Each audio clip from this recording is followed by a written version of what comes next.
Reality check ప్రస్తుతం మనతో పాటు ఉన్నారు అడ్వకేట్ బాలా గారు. నమస్తే అండి బాలా గారు. నమస్తే.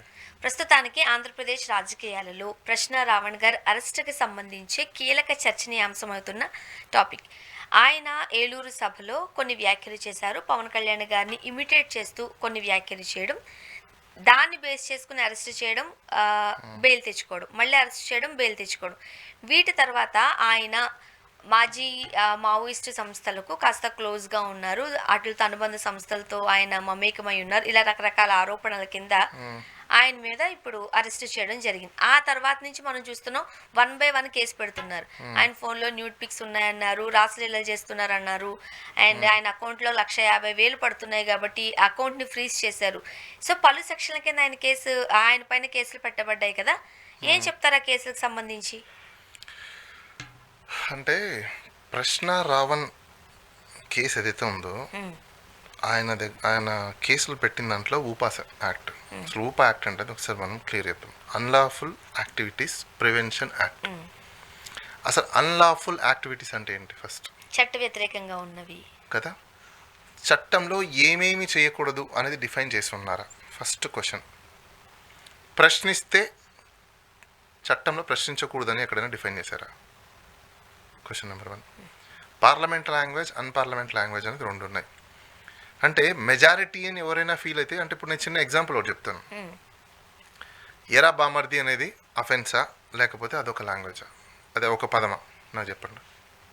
అంటే ఎగ్జాంపుల్ అంటే ప్రాంతాన్ని బట్టి పర్సెప్షన్ మారిపోతుంది. పర్సెప్షన్ని బేస్ చేసుకొని అఫెన్సా డిఫెన్సా అనేది వెళ్ళిపోతుంది, అవునా? అదే సందర్భాల్లో ఇప్పుడు మనం ఒకసారి తీసుకుంటే ఊపా యాక్ట్ ఎప్పుడు పెడతారు? అన్లాఫుల్ యాక్టివిటీస్ జరిగినప్పుడు పెడతారు, దాన్ని ప్రివెంట్ చేయడానికి. అయితే ఇప్పుడు అన్లాఫుల్ యాక్టివిటీస్లో మేజర్గా ఏంటి? మన కంట్రీకి ఆర్ స్టేట్కి సంబంధించిన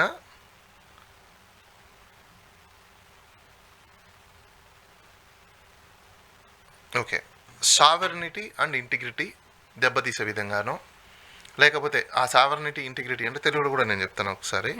సార్వభౌమత్వం మరియు సమగ్రత. అంటే సార్వభౌమత్వం మరియు సమగ్రత అనేది దేని కిందికి వస్తుందంటే, సమగ్రత అనేది ఏంటి? ప్రజలు మనమందరం ఆ యొక్క లొకేషన్కి సంబంధించి అందరం కలిసిమెలిసి ఉండాలి, కరెక్ట్గా ఉండాలి, చేయాలి, అన్నదమ్ములుగా ఎదగాలి. అంటే మనం చిన్నప్పుడు చదువుతాం, ఇంగ్లీష్ తెలుగు దాంట్లో కూడా ఉంటాయి. ఏది వందే భారతం ఉంటుంది, ఇండియన్ ప్రేయర్ ఉంటుంది, all Indians my sisters and brothers అని మనం చెప్పుకుంటాం. ఇవన్నీ బాగుంటాయి కదా. ఇవన్నీ మనం చెప్పుకునే మీద రాజకీయ నాయకులకు బుద్ధి లేదా? మీరు కాన్స్టిట్యూషన్ మీద ఓత్ తీసుకుంటారు కదా, మాట్లాడేటప్పుడు స్పీచెస్ మీద ఏం మాట్లాడన్నా సోయ మీకు లేదా? నేను ఎందుకు చెప్తానని కూడా మీకు ఎక్స్ప్లెయిన్ చేస్తాను. సో ప్రశ్న రావణ్ ఏదైతే స్టేజ్ మీద మాట్లాడిన మాటలు కావచ్చు, అంతకుముందు ఏదో వీడియోలు కొన్ని చేశారని చెప్పేసి అని మావోయిస్ట్కి సపోర్ట్ చేసే విధంగా చేశారని చెప్పేసి చెప్పే విధంగా ఏదైతే ఉన్నాయో అవి కావచ్చు, అవి నిజంగా ఊపా యాక్ట్ పెట్టేంత ఇంగ్రీడియంట్స్ ఉన్నాయా అంటే, వాళ్ళ రిమాండ్ రిపోర్ట్ ఒకసారి చూస్తే నిజంగా చెప్తున్నాను, నాకైతే వామిటింగ్ వస్తుంది. ఏముంది రిమాండ్ రిపోర్ట్? నేను అదే మీకు అక్కడికి వస్తున్నాను. ఎందుకు వామిటింగ్ వస్తుందో కూడా నేను చెప్తాను. భారతదేశ చరిత్రలో ఊపా యాక్ట్ వచ్చిన తర్వాత ఈ విధంగా రిమాండ్ రిపోర్ట్ రాసిన దాఖలాలు ఎక్కడ లేవు. ఈ రిమాండ్ రిపోర్టు చెప్తాను. To the honourable 12th additional junior first class magistrates Gannavaram Krishna districts. చాలా ఇంట్రెస్టింగ్గా ఉంటుంది ఇది, నేను మీకు చదివి వినిపిస్తాను. ఒక ఫస్ట్ 2 పేరాలు వదిలేస్తే యాంటీ ఇన్సిడెంట్స్ అని చెప్పేసి అని రాశారు. అంటే ఈయన మీద ఏమేమి కేసులు పెండింగ్ ఉన్నాయని చెప్పేసి అన్నీ 2026కు సంబంధించిన కేసులు, పలానా పోలీస్ స్టేషన్లో రెస్పెక్టివ్ పోలీస్ స్టేషన్లో పెట్టిన కేసులు. ఇప్పుడు ఈ ఎఫ్ఐఆర్ కూడా ఏంటి? 2026లో పెట్టిన ఎఫ్ఐఆర్, అవునా? ఈయన ఎన్ని పోలీస్ స్టేషన్లో కేసులు పెడితే ఎన్ని మెజిస్ట్రేట్ల దగ్గర రిమాండ్ తీసుకెళ్ళినప్పుడు రిజెక్ట్ చేసి బెయిల్ ఇచ్చి పంపించారు? ఈ ఎఫ్ఐఆర్ నెంబరు ఆ రిమాండ్ రిపోర్ట్లలో ఉందా లేదా అనేది క్వశ్చన్. సపోజ్ లేదు అంటే ఆ రిమాండ్ రిపోర్ట్లో ఎవరైతే పోలీసు వాళ్ళు చేస్తున్నారో సెలెక్టివ్ మెథడాలజీస్లో నువ్వు ప్రాపర్గా డ్యూ వెరిఫికేషన్ చేయకుండా రిమాండ్ రిపోర్ట్ రాసినందుకు డిజోబీడియన్స్ యాక్ట్ కింద వాడిని సస్పెండ్ చేయాలి, ఎవరిని? పోలీస్ ఆఫీసర్ని. ఎందుకంటే నువ్వు సెలెక్టివ్ మెథడాలజీ ఎగ్జిక్యూషన్ నువ్వు చేయడానికి లేదు. నువ్వు ఈ యాంటీ ఇన్సిడెంట్స్ ఎక్కడి నుంచి తీసుకుంటావు? నీకు ఒకటి పోర్టల్ ఉంది, క్రైమ్ సంబంధించిన పోర్టల్ కొన్ని ఉన్నాయి. ఆ పోర్టల్స్ నుంచి తీసుకుంటావు, డీడప్ కొడితే వచ్చేస్తాయి, లాగిన్స్ ఉంటాయి వీళ్ళకి, అక్కడి నుంచి చూసే కదా తీసుకుంటావు. అంటే ఈ ఎఫ్ఐఆర్ని డెలిబరేట్గా మీరు ఇచ్చేసారా? అంటే అక్కడ బెయిల్స్ వస్తున్నాయి కాబట్టి దీన్ని ఇప్పుడు ముందుకు తీసుకొచ్చేసి లోపల పెట్టించాలని ఒక ఇంటెన్సిటీ క్లియర్ కట్గా మనకు కనిపిస్తుంది. అయితే సర్ప్రైజింగ్ ఒకటి ఏంటంటే, ఎఫ్ఐఆర్, తర్వాత రిమాండ్ రిపోర్ట్, తర్వాత రిమాండ్ ఆర్డర్, తర్వాత final report or charge sheet. వీటిలో బేసికల్గా క్రైమ్ అంటే ఏముంటుంది? అఫెన్స్ ఉంటుంది, అలిగేషన్స్ ఉంటుంది, అక్యూజేషన్స్ ఉంటాయి, ఇవే కదా ఉంటాయి, అంతే కదా, ఇంతే కదా ఉంటాయి. ఇవి కాకుండా పిటిషన్లో ఎక్కడైనా ఈ జడ్జిమెంట్లో ఈ కేసు అప్లై కాదు అని చెప్పి ఎవరు వాదిస్తారు? బేసికల్గా ఎవరు రాస్తారు? డిఫెన్స్ వాళ్ళు చేస్తారు.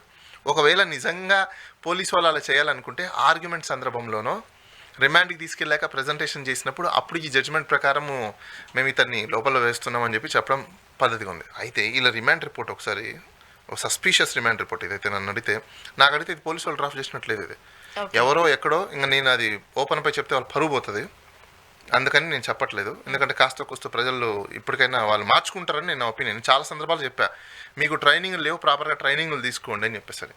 బేసిక్ కామన్ సెన్స్ కూడా లేదు, బేసిక్ లాజిక్ సెన్స్ లేదు, బేసిక్ లా సెన్స్ లేదు. ఈ సెన్సెస్ ఏవి లేవు. మీరు అనొచ్చు, అదేంటండి మీరు సెన్సెస్ గురించి మాట్లాడుతున్నారు కదా, మరి మేము మాట్లాడే ప్రతి పరిభాషలో common sense is very valid important word.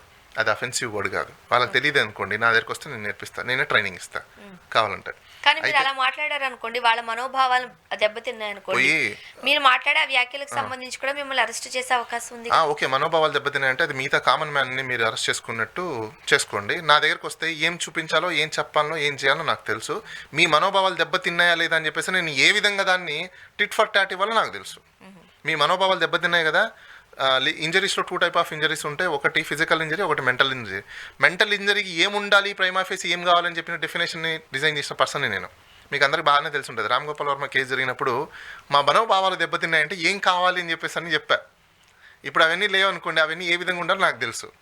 So నా దగ్గరికి వస్తే ఇంకా వాళ్ళ భాషలో ఏం చెప్పాలంటే స్కిన్ రిమూవింగ్, స్కిన్ ప్లేసింగ్ అని చెప్పి అంటారు. తెలుగులో అది మీరు ఎలా అనువదించుకోండి. Skin removing, skin placing. Okay, ఈ జడ్జ్మెంట్ చెప్తున్నాను. The present case is different than of distinguish the above state crimes.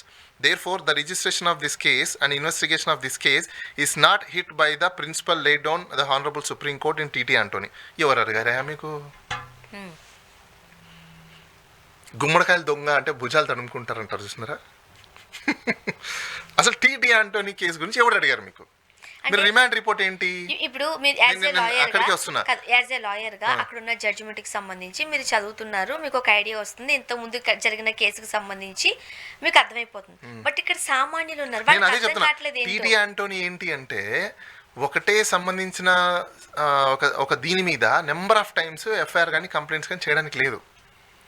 Suppose ఇప్పుడు పవన్ కళ్యాణ్ అనుచిత వ్యాఖ్యలు చేశాడని చెప్పేసి ఆయన మీద కేసులు పెట్టారు కదా, అన్ని పోలీస్ స్టేషన్లో ఎఫ్ఐఆర్లు కడుతున్నారు చూసారు, వాళ్ళందరిలో ఒక ఎఫ్ఐఆర్ ఉండాలి. మిగతా ఎఫ్ఐఆర్లు కంప్లైంట్స్ ఏమైనా వస్తే వాళ్ళు ఇమీడియట్లీ పోర్టల్లో చెక్ చేసుకుని ఎఫ్ఐఆర్ కట్టకుండా దానికి అటాచ్ చేసేయాలి. దీనికి వీళ్ళని విట్నెస్ కింద వాడాలి. కానీ అలా వాడకుండా పోలీసు వాళ్ళు వాళ్ళని క్రైమ్ కడుతున్నారు చూసారా, పోలీసు వాళ్ళ మీద యాక్షన్ తీసుకోవాలి మల్టిపుల్ ఎఫ్ఐఆర్ కట్టినందుకు. ఎందుకు అంటే నీ డ్యూటీ ఏంటి? దానికి అటాచ్ చేసాడు. అవును, చేసేయాలి. నువ్వు ఎందుకు చేయాలా? ఇది ఎవరు కూడా హైకోర్టులో వెళ్ళి రిట్ వేసుకొని మల్టిపుల్ ఎఫ్ఐఆర్స్ని క్లబ్ చేయమంటున్నారు, కానీ రెస్పెక్టివ్ పోలీస్ ఆఫీసర్ మీద యాక్షన్ తీసుకోమని చెప్పి ఎవరు కంప్లైంట్ చేయట్లా. తెలియట్లేదు కదా వాళ్ళకి. అది చెయ్యాలి. చేస్తే నీ డ్యూటీ. ఒక కంప్లైంట్ వస్తే ఆ కంప్లైంట్ ఒక ఫెమిలియర్ పర్సనాలిటీ మీద, ఒక ఫెమిలియర్ కామన్ ఇష్యూ మీద వచ్చినప్పుడు you have to verify in your portal. Without verifying on your portal how come you are doing an simple registration of a crime? Common మ్యాన్కి నువ్వు crime కట్టమంటే 15 days నువ్వు time ఉందని చెప్పేసి అని క్రైమ్ కట్టవు. మరి వీళ్ళ మీద డిజోబీడియన్స్ ఆఫ్ యాక్ట్ కింద వీళ్ళ మీద అందరి మీద సస్పెన్షన్ చేయాలన్నా, ఛార్జ్ మెమోస్ ఇవ్వాలన్నా? ఇవ్వాలి కదా. నీ డ్యూటీ నువ్వు చేయకపోవడము, ఇన్ఫ్లుయెన్స్ అవ్వడము. నువ్వు ఉద్యోగం తీసుకునేటప్పుడు నువ్వు ఓత్ తీసుకుంటావు, నేను ఇన్ఫ్లుయెన్స్ అవ్వను అని చెప్పేసి. అవునా? ఇప్పుడు నువ్వు ఇన్ఫ్లుయెన్స్ అయినట్టే కదా, పొలిటీషియన్కి ఇన్ఫ్లుయెన్స్ అయినట్టే కదా.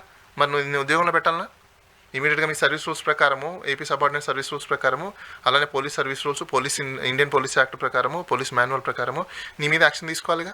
అయితే ఇక్కడ ఇంకొక లాజిక్, నేను అక్కడికి వస్తున్నా.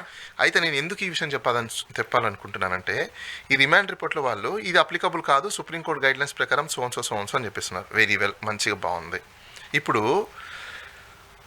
ఇన్సిడెంట్స్, సావరినిటీ ఇంటిగ్రిటీకి సంబంధించిన ఇన్సిడెంట్స్ ఏమైనా జరుగున్నాయా?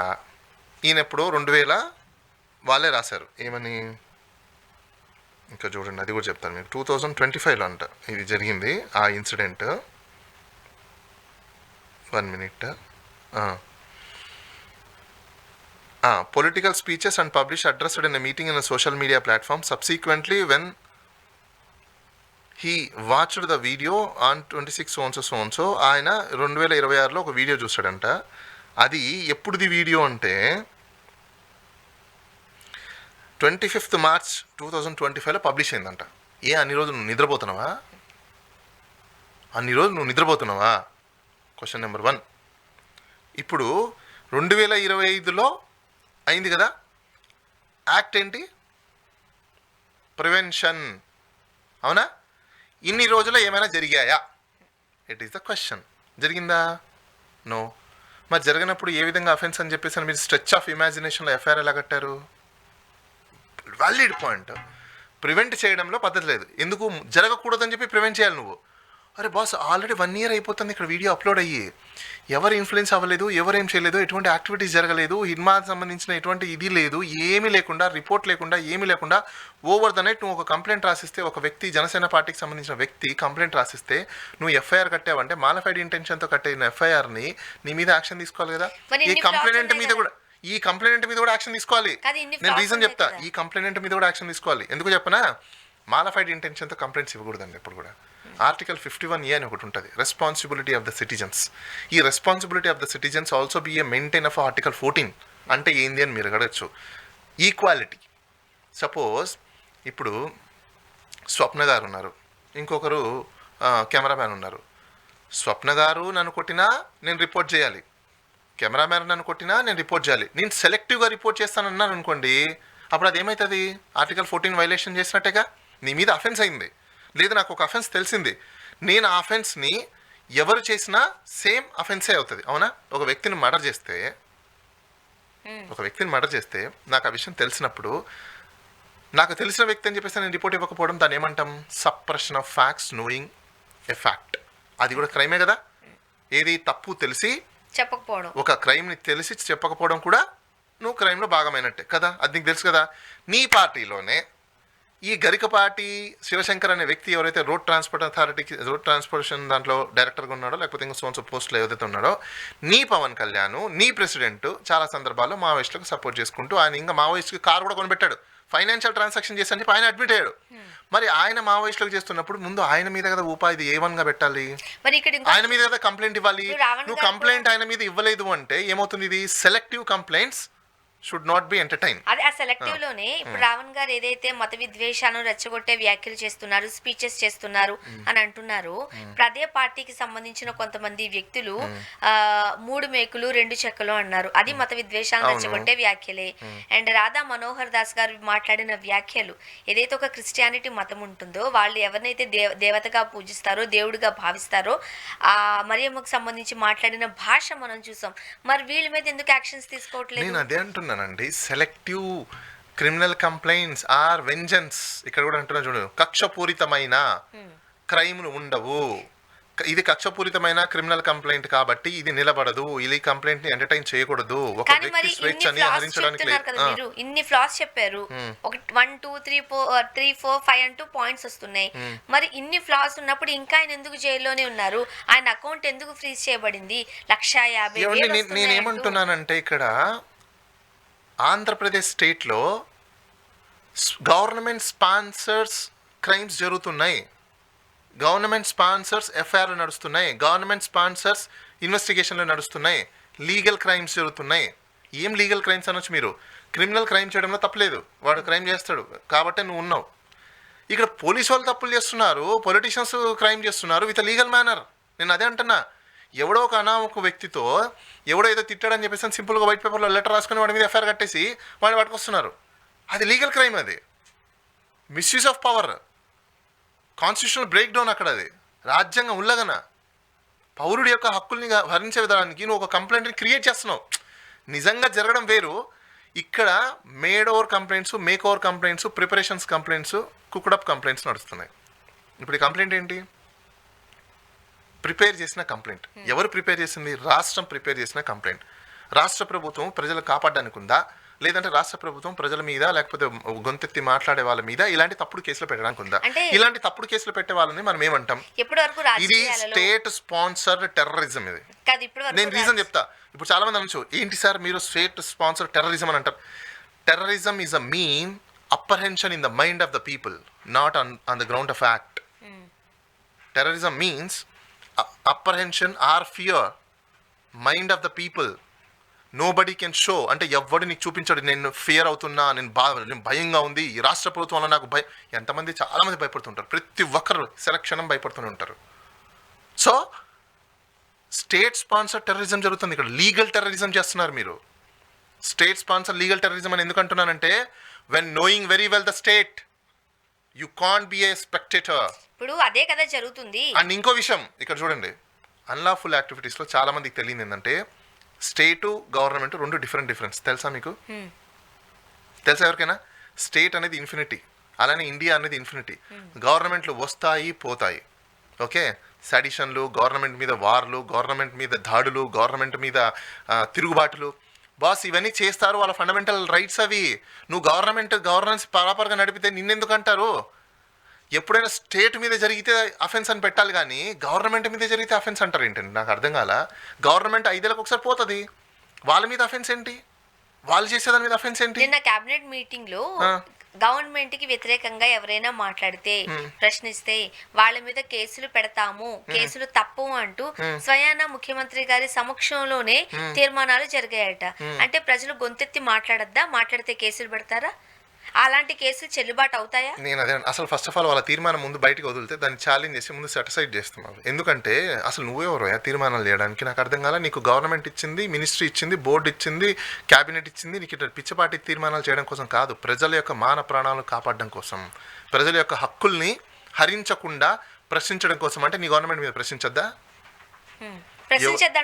ఎవరి రకరకాల భావజాలలో వాళ్ళు ప్రశ్నిస్తారు, ప్రశ్నిస్తూనే ఉంటారు, ప్రశ్నలు లేవుతూనే ఉంటాయి. నువ్వు గవర్నెన్స్ సరిగ్గా చెయ్యి.